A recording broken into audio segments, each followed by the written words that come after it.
Hello my self Prince, कैसे हैं आप सब। आई होप आप लोग बहुत अच्छे होंगे। And today we are going to start the ball poem by John Berryman.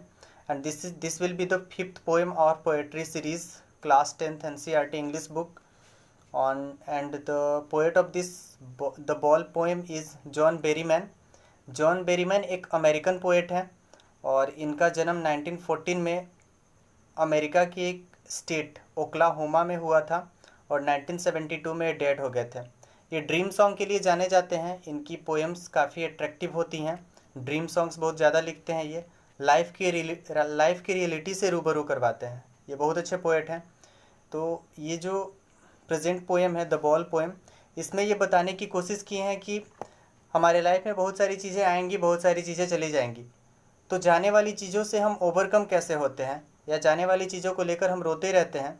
तो ये बताते हैं कि हमें ओवरकम कर जाना चाहिए। हमारे अंदर एक रिस्पॉन्सिबिलिटी होना चाहिए। हमें समझना चाहिए कि लाइफ में बहुत सारी चीज़ें आएंगी और चली भी जाएंगी, और जो चली गई वो फिर लौट के नहीं आएंगी। तो हमें उन सब चीज़ों से ओवरकम होना चाहिए। ये रिस्पॉन्सिबिलिटी हमारे अंदर होनी चाहिए। थ्रू दिस पोएम हम जानेंगे। तो पोएम शुरू करते हैं, और वर्ड मीनिंग्स मैं पोएम के दरमियान ही आपको बताते चलूँगा। तो चलते हैं। The ball poem. What is the boy now who has lost this ball, lost his ball? What is he to do? What is he to do? यहाँ पे ग्रामर का इन्फिनेटिव यूज किया गया है। I saw it go merrily bouncing down the street and then merrily over there it is in the water. Poet बताते हैं कि एक लड़का है और उसकी बॉल लॉस्ट हो गई है। उसकी बॉल लॉस्ट हो गई है। अब वो क्या करेगा। वो लड़का खड़ा है, सैड है, और उसकी बॉल लॉस्ट हो गई है। उसकी बॉल उसके हाथ से छूटती है और merrily bouncing down the street. Merrily मतलब खुशी से होता है, नोट कर लीजिएगा। मैरिली मतलब खुशी से। यहाँ पे जब बॉल नीचे गिरता है तो जिस तरह से बॉल उछलता है, तो उसका यूज ना करके उन्होंने यहाँ पे मैरिली का यूज किया है। तो मैरिली वो बॉल पहले स्ट्रीट में घूमता है और फिर पानी में चला जाता है। नो यूज टू से Oh, there are other balls. An ultimate shaking grief fixed the boy as he stands rigid, trembling, staring down all these young days into the harbor his ball went. अब वो बच्चा बहुत sad है, रो रहा है।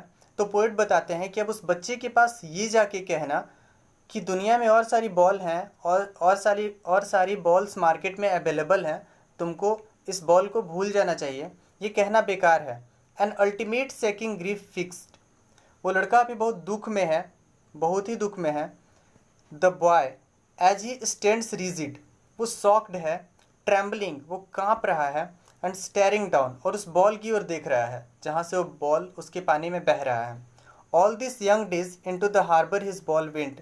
अब उस बच्चे की उस बॉल के साथ बहुत सारी यादें जुड़ी हुई हैं, और वो उन यादों को याद कर रहा है कि किस तरह से वो नदी के किनारे जहाँ पे हार्बर है और हार्बर के पास उस बॉल के साथ खेला करता था, क्योंकि वो बॉल उसके पास बहुत पहले से था। तो उस बॉल के साथ बहुत सारी यादें जुड़ी हुई, और उन सबको याद करके वो रो रहा है। I would not intrude on him. Intrude का मतलब होता है इंटरफेयर। पोइट कहते हैं कि मैं उस बच्चे को इंटरफेयर नहीं करूँगा, मैं उस बच्चे को बोलने नहीं जा रहा हूँ। और डाइम, डाइम जो ओक्लाहोमा, जिस कंट्री में, जिस स्टेट में पोइट का जन्म हुआ है, वहाँ की करेंसी है, जैसे हम लोगों की रुपीज़ है। तो a dime another ball is worthless. अब उस बच्चे को पैसे देना कि तुम जाके दूसरे बॉल खरीद लो, तो ये भी वर्थलेस होगा। Now he senses first responsibility in the world of possession. Poet बताते हैं कि इस समय वो बच्चा अपने लाइफ की पहली रिस्पॉन्सिबिलिटी को फील कर रहा है, क्योंकि किस तरह से कोई चीज़ जब दूर चली जाती है तो वो कैसी फीलिंग होती है, उस फीलिंग को बच्चा महसूस कर रहा है। In the world of possession, possession का मतलब मटेरियलिस्टिक। इस मटेरियलिस्टिक वर्ल्ड में, मटेरियल से भरे वर्ल्ड में वो बच्चा किस तरह से महसूस कर रहा है कि किसी चीज़ को दूर होने की फीलिंग क्या होती है, उसकी फर्स्ट रिस्पॉन्सिबिलिटी है। इसलिए मैं उस बच्चे को कोई इंटरफेयर नहीं करूँगा। पीपल विल टेक बॉल्स, यहाँ पे कुछ इमेजनरी हैं, इमेजनरी लाइन्स हैं यहाँ पे। People will take balls, balls will be lost always, little boy and no one buys a ball back, money is external, he is learning well behind his desperate eyes. यहाँ बताते हैं कि people will take balls, यहाँ balls को imaginary, यहाँ ball एक imaginary word है। यहाँ पे वो बताना चाहते हैं कि इस दुनिया में लोग आएंगे वो बच्चे की जो फीलिंग है वो बच्चे की फीलिंग्स के साथ ऐड करके देखते हैं कि उस बच्चे को अब सीखना चाहिए कि इस दुनिया में लोग आएंगे, कभी लोग छोड़ के, अभी तो एक बॉल गया है, कभी लोग छोड़ के चले जाएंगे और बहुत सारी चीज़ें हैं जो छोड़ के चली जाएंगी और वापस नहीं आएंगी। Balls will be lost always. लोग हमेशा, बहुत सारी चीज़ें हैं जो तुमसे हमेशा दूर होंगी। Little boy and no one buys a ball bag. और कभी कभी तो कुछ चीज़ें इतनी दूर चली जाती हैं कि लौट के नहीं आती हैं। ये मनी इज एक्सटर्नल, चलो मान लेते हैं कि मनी एक्सटर्नल चीज़ है, बट जो फीलिंग्स है वो इंटरनल है। जो तुम्हारे अंदर की फीलिंग है उस बच्चे को अब समझना चाहिए कि जो तुम्हारे अंदर की फीलिंग है वो इंटरनल है। He is learning well behind his desperate eyes. Desperate eyes का मतलब कि वो जिस दुख में है बच्चा, उसकी आंखें उस दुख में, उस बॉल के साथ अभी जुड़ी हुई हैं आंखें, उसकी फीलिंग्स अभी उस बॉल के साथ जुड़ी हुई हैं। तो well behind his learning, well behind his desperate eyes, इन सबके पीछे उसकी, इन सबके पीछे वो बच्चा सीख रहा है कि दुनिया में क्या क्या होता है। यानी कुछ चीज़ें जब चली जाएंगी तो लौट के नहीं आएंगी। द एपिस्टोमोलॉजी ऑफ लॉस, ये साइकोलॉजी का एक ब्रांच है एपिस्टोमोलॉजी, इसको सॉरी फिलोसफी का एक ब्रांच है एपिस्टोमोलॉजी। तो एपिस्टोमोलॉजी का मतलब होता है किसी चीज़ को लॉस करने की जो नॉलेज होती है, जब आप लॉस कर देते हो तो आपके अंदर जो फीलिंग्स आती है उसको एपिस्टोमोलॉजी कहते हैं, याद रखिएगा। How to stand up, knowing what every man must one day know and must know many days how to stand up.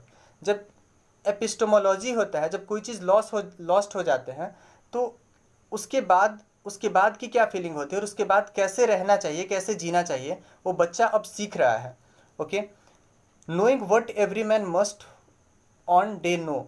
अब इस तरह से सारे लोग, ऐसा लगता है कि जब कोई चीज़ हमें छोड़ के चली जाती है तो उसके बाद हमारे अंदर की हम लॉस्ट होने लगते हैं, तो ऐसा नहीं है। लोग स्टैंड अप कर जाते हैं, लोग फिर ठीक हो जाते हैं। And must know many days how to stand up, और उसके बाद में अपने दूसरी चीज़ों में लोग गुम हो जाते हैं और वो जो चीज़ लॉस्ट, जो छोड़ के चली गई, उसके बाद से ओवरकम कर जाते हैं।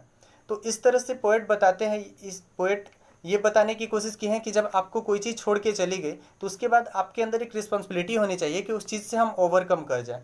और through this poem, through this ball poem, John Berryman has tried to tell these things. As always, I would like to say to you all कि I have started the introduction of the poem until I have end the poem. इस तरह से आप वहाँ से लेके यहाँ तक जैसे मैंने बोला उस तरह से आप समरी लिख सकते हैं। Okay, this is the last of the poem. Okay, bye, take care.